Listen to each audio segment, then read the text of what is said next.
Hello viewers, watermelon ஸ்டார்னு சொல்லக்கூடிய பிசியோதெரபிஸ்டான திவாகர் செய்யும் அக்கப்போர் தாங்க இப்போ சோஷியல் மீடியாவில் வைரல் ஆகிட்டு வருது. கலாட்டா சேனல் திவாகரை பேட்டி கொடுக்க வர சொல்லியிருக்காங்க. அவரும் எப்பவும் போல தான் பேட்டி இருக்க போகுது. கருப்பு படத்தில் வாட்டர்மெலன் சீனை ரீக்ரியேட் பண்ணி வச்சுருக்காங்க. அதை பற்றி தான் எதுவும் கேட்க போகிறாங்கன்னு பேட்டி கொடுக்க வந்த திவாகருக்கு ஒரு அதிர்ச்சியான சம்பவம் நடந்திருக்கு.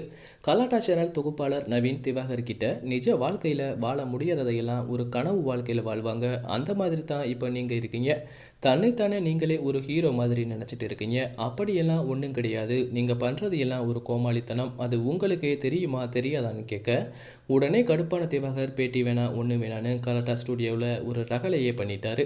நான் கேட்க சொன்ன கேள்வியை நீங்கள் கேட்கவே இல்லை, சம்மந்தம் இல்லாமல் ஏதேதோ பேசிகிட்டு இருக்கீங்க, இந்த மாதிரி பண்ணுறது எனக்கு பிடிக்காதுன்னு தொகுப்பாளர் நவீன் கிட்ட வாக்குவாதம் பண்ணிட்டு வீட்டுக்கு வந்த திவாகர் நவீனையும் கலாட்டா சேனலையும் திட்டி தீர்த்து வீடியோ போட்டுருக்காரு.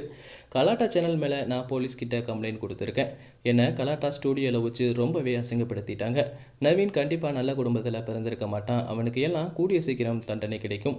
இன்னும் கொஞ்ச நாளில் கலாட்டா சேனல் அழிய போகுது.